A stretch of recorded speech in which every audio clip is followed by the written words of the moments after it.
Study IQ IAS, अब तैयारी हुई अफोर्डेबल। दोस्तों, इंडिया के ग्रीन और व्हाइट रेवोल्यूशन के बारे में तो आप सब जानते ही होंगे, मगर इनके अलावा भी भारत में कैसा रेवोल्यूशन हुआ है जिसने भारत की दशा और दिशा को पूरे तरीके से बदल के रख देने का काम किया है। और इस एक रेवोल्यूशन ने इंडियन इकोनॉमी और ग्लोबल स्टेटस को कई लाइट ईयर्स आगे पहुंचा दिया है। जी हाँ, हम बात कर रहे हैं भारत के IT रेवोल्यूशन की। वही IT रेवोल्यूशन जिसके बल पर न केवल आज भारत के सर्विस सेक्टर में उसकी IT इंडस्ट्री और BPOs 51% से ज्यादा का कंट्रीब्यूशन दे रही हैं, बल्कि जिसके दम पर आज इंडिया दुनिया की top IT service exporter countries में शामिल है, जिसके चलते आज Singapore, New York, London and Hong Kong जैसे ग्लोबल IT हब्स की लिस्ट में इंडियन IT हब्स का नाम भी शामिल है। और यही कारण है कि आज भारत की IT इंडस्ट्री नए भारत की पहचान बन चुकी है। खैर, ऐसा हो भी क्यों ना, आफ्टर ऑल भारत की 50 लाख से ज्यादा की वर्कफोर्स भारत की इसी IT इंडस्ट्री में एम्प्लॉयड है, जो बीते 1-1.5 दशक में ही 2.5 गुना से भी ज्यादा बढ़ चुकी है। और जिसके दम पर आज ग्लोबल रेवेन्यू मार्केट शेयर में भारत के IT सेक्टर का शेयर बढ़कर 35% तक जा पहुंचा है। ऐसे में भारत के आज और उसके आने वाले कल में उसके IT सेक्टर का रोल अहम हो जाता है। मगर फिर भी ताज्जुब की बात यह है कि भारत में चल रही इस क्रांति के बारे में अक्सर बात नहीं की जाती। तो चलिए आज हम अपने इस वीडियो में भारत के इसी IT रेवोल्यूशन के बारे में समझने की कोशिश करते हैं कि कैसे बीते कुछ दशकों में इसी सेक्टर ने भारत और उसके यूथ का भाग्य बदलने का काम किया है। लेकिन आज का हमारे डिस्कशन शुरू करने से पहले हम आपको ये बता दें कि ये टॉपिक आपके UPSC mains GS paper first के लोकेशन ऑफ इंडस्ट्रीज और GS पेपर 3 के इकोनॉमी से रिलेटेड सेक्शन के पर्सपेक्टिव से भी इम्पोर्टेंट है। स्वागत है आप सभी का स्टडी IQ में। अनुराग पांडे नाम है हमारा, और ऐसी तमाम लेटेस्ट वीडियोस के अपडेट के लिए आप मेरे सोशल मीडिया हैंडल से जुड़ सकते हैं या वीडियो के कमेंट बॉक्स में दिए गए लिंक पर क्लिक करके भी आप वीडियोस को एंजॉय कर सकते हैं।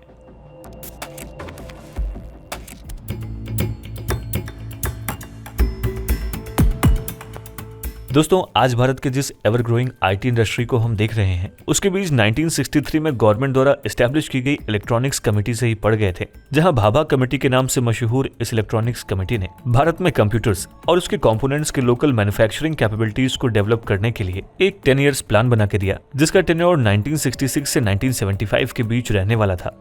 दोस्तों, यही वो प्लान था जिसने आने वाले समय में भारत की बर्डिंग IT इंडस्ट्री को एक नई दिशा दिखाई, जिसका नतीजा ये हुआ कि father of Indian IT industry के नाम से मशहूर डॉक्टर फकीर चंद्र कोहली ने भारत के रिनाउंड इंडस्ट्रियलिस्ट GRD टाटा के निर्देशन में 1968 में TCS यानी कि टाटा कंसल्टेंसी सर्विसेज के फाउंडेशन के साथ इंडियन IT सेक्टर की नींव रखती, जो आज भारत की लार्जेस्ट सॉफ्टवेयर कंसल्टेंसी कंपनी है और बीते साल दुनिया की second most valuable IT company रह चुकी है। इसी बीच 1973 में मुंबई में भारत का पहला सॉफ्टवेयर एक्सपोर्ट जोन भी एस्टैब्लिश कर दिया गया, जहां से 1980s आते आते देश का 80% से भी ज्यादा सॉफ्टवेयर एक्सपोर्ट्स किया जाने लगा था। और यहीं से भारत में IT कंपनीज की एक वेव सी शुरू हो गई थी, जिसमें आने वाले समय में इन्फोसिस, विप्रो और HCL इत्यादि धीरे धीरे बड़े नाम जुड़ते चले गए। हालांकि काम भी इतना आसान नहीं था, क्योंकि 1970s के उस दौर में जिस रेड टेपिज्म और लाइसेंस राज में भारत की बाकी इंडस्ट्रीज सफर कर रही थी, तब भारत की IT इंडस्ट्री भी इससे अछूती नहीं थी।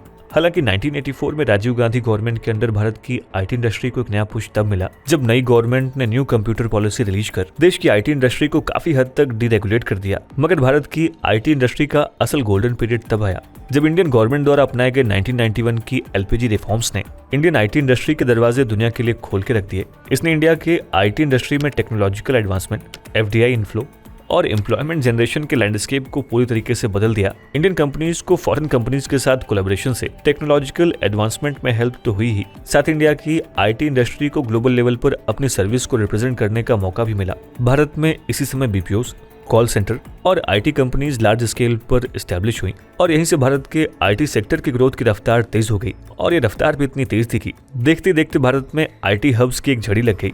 चलिए अब हम भारत के मुख्य IT हब्स के बारे में भी जान लेते हैं। दोस्तों, भारत के IT सेक्टर के फाउंडेशन स्टोन को भले ही मुंबई में रखा गया हो, लेकिन इंडियन IT सेक्टर के बूम की असल शुरुआत बेंगलुरु से हुई है। बेंगलुरु इंडिया के IT हब का पायनियर सिटी है, जिसे सिलिकॉन वैली ऑफ इंडिया के नाम से भी जाना जाता है।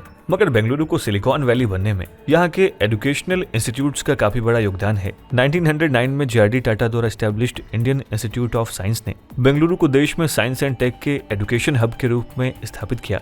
साथ ही 1960s के डेकेड में बेंगलुरु हिंदुस्तान एरोनॉटिक्स लिमिटेड और इंडियन स्पेस रिसर्च ऑर्गेनाइजेशन यानी कि इसरो का हेडक्वार्टर भी बन चुका था।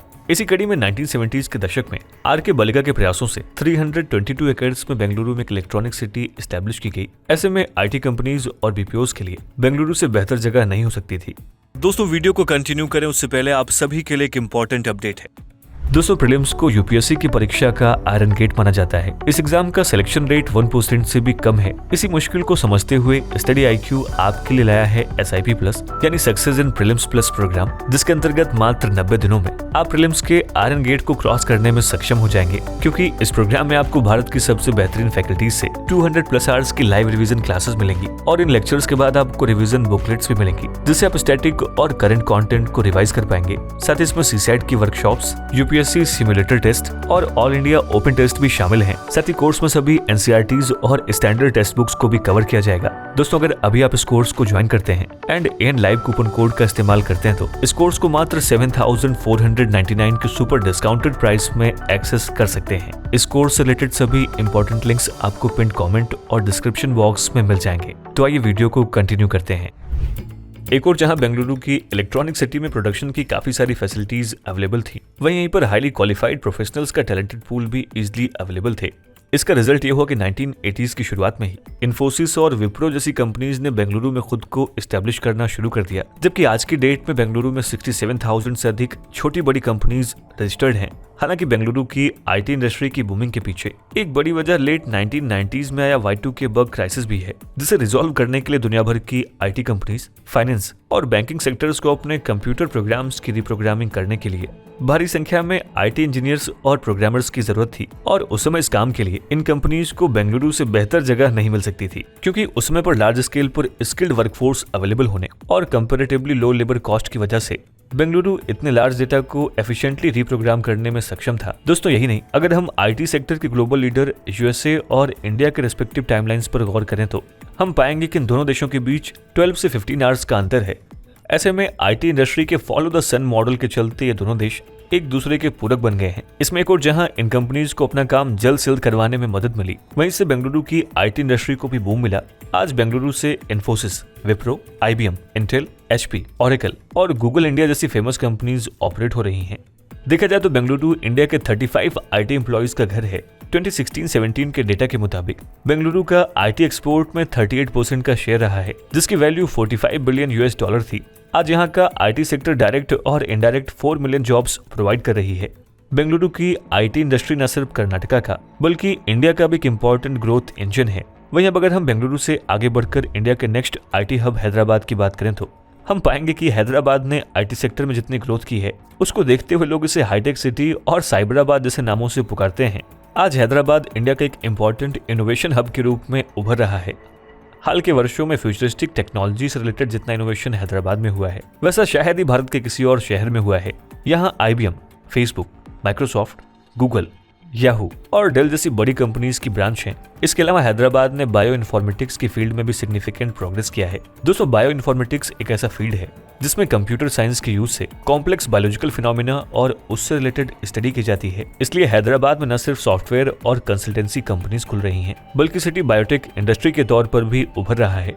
यही वजह है कि आज हैदराबाद ग्लोबली IT हब के तौर पर अपनी पहचान बनाने में कामयाब रहा है।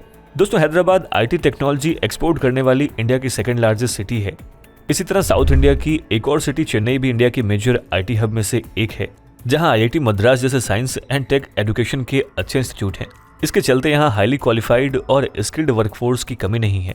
यहाँ पर सॉफ्टवेयर सर्विसेज, डेटा एनालिटिक्स और एंटरप्राइज सॉल्यूशंस जैसे प्रोफेशंस के लिए स्किल्ड वर्कफोर्स अवेलेबल है। यहाँ पर भी अदर IT सिटीज की तरह कंपनीज और इन्वेस्टमेंट को अट्रैक्ट करने के लिए टाइडल पार्क और जोहो पार्क हैं, जो कि IT इंडस्ट्री को एक ही प्लेस पर सारी फैसिलिटीज प्रोवाइड करती हैं। और यही कारण है कि इंडिया की प्रोग्रामिंग ऑर्गेनाइजेशन द्वारा बनने वाली ऑलमोस्ट 14% प्रोडक्ट अकेले चेन्नई में बनती है।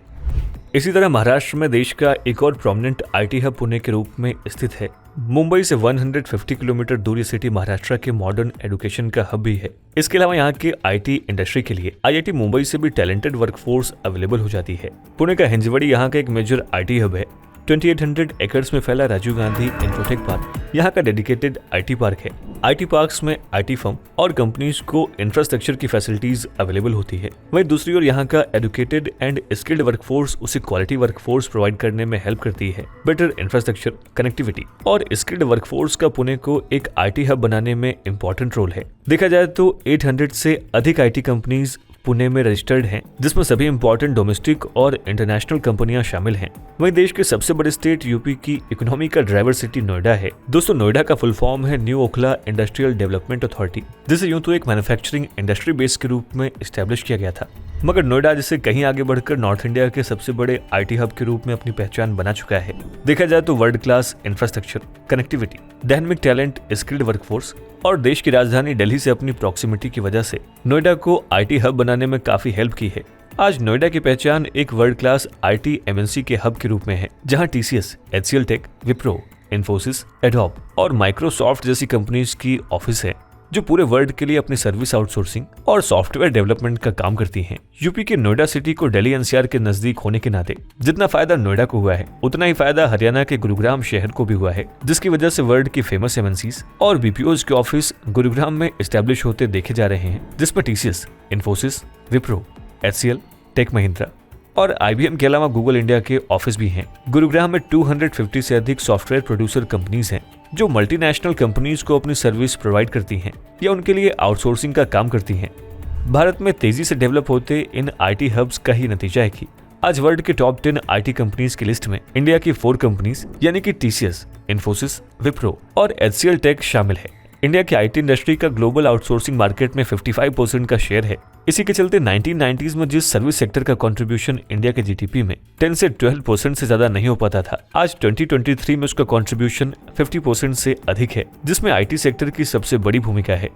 मगर आज भारत की ये IT हब्स केवल IT इंडस्ट्री के ग्रोथ इंजन बनकर नहीं उभरे हैं, बल्कि अपनी रिस्पेक्टिव स्टेट इकोनॉमीज के साथ ही साथ देश की इकोनॉमी में भी ग्रोथ इंजन बन चुके हैं।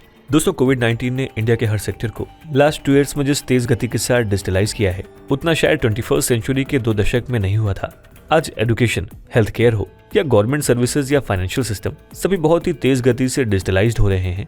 नेचुरली इस डिजिटल इंडिया की डिमांड को कैपिटलाइज करने के लिए IT इंडस्ट्री को अपनी सर्विस प्रोडक्शन बढ़ानी पड़ रही है। इससे इंडिया की IT इंडस्ट्री को एक्सपोर्ट सर्विस से रेवेन्यू तो मिल ही रहा है, साथ ही डोमेस्टिक रेवेन्यू भी लगातार बढ़ रहा है। दोस्तों, इंडिया की IT इंडस्ट्री का फिस्कल ईयर 2022 से 23 में इंडिया की GDP में 7.4% का कंट्रीब्यूशन रहा था। फाइनेंशियल ईयर 2023 से 24 में इंडिया के IT इंडस्ट्री का एस्टिमेटेड रेवेन्यू $245 बिलियन का है। इसमें डोमेस्टिक रेवेन्यू का शेयर जहां $51 बिलियन के होने का अनुमान है, वहीं एक्सपोर्ट रेवेन्यू $194 बिलियन तक पहुंचने की उम्मीद है। दोस्तों, IT एक्सपोर्ट से रेवेन्यू जनरेट करने वाले टॉप 4 स्टेट की बात करें तो फाइनेंशियल ईयर 2022 के अकॉर्डिंग कर्नाटका ने $53 बिलियन, महाराष्ट्र ने $33 बिलियन, तेलंगाना ने $32 बिलियन, जबकि तमिलनाडु ने $22 बिलियन का रेवेन्यू जनरेट किया है। साथ ही फाइनेंशियल ईयर 2023 में IT सेक्टर ने सबसे ज्यादा $9.39 बिलियन का FDI अट्रैक्ट किया है। इसके अलावा IT इंडस्ट्री इंडिया में एम्प्लॉयमेंट जनरेशन का इंपॉर्टेंट सोर्स है, जो वर्तमान समय में ऑलमोस्ट 5.4 मिलियन डायरेक्ट और इनडायरेक्ट जॉब्स प्रोवाइड कर रही है।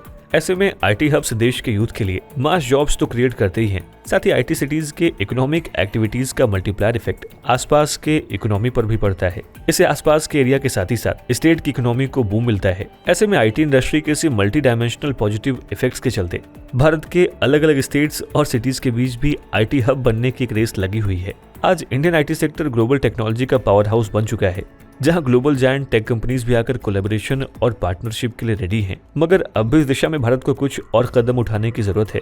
तो चलिए अब हम इस बारे में भी चर्चा कर लेते हैं। दोस्तों, बीते एक दशक में इंडिया ने ग्लोबल IT हब बनने की दिशा में सिग्निफिकेंट प्रोग्रेस किया है।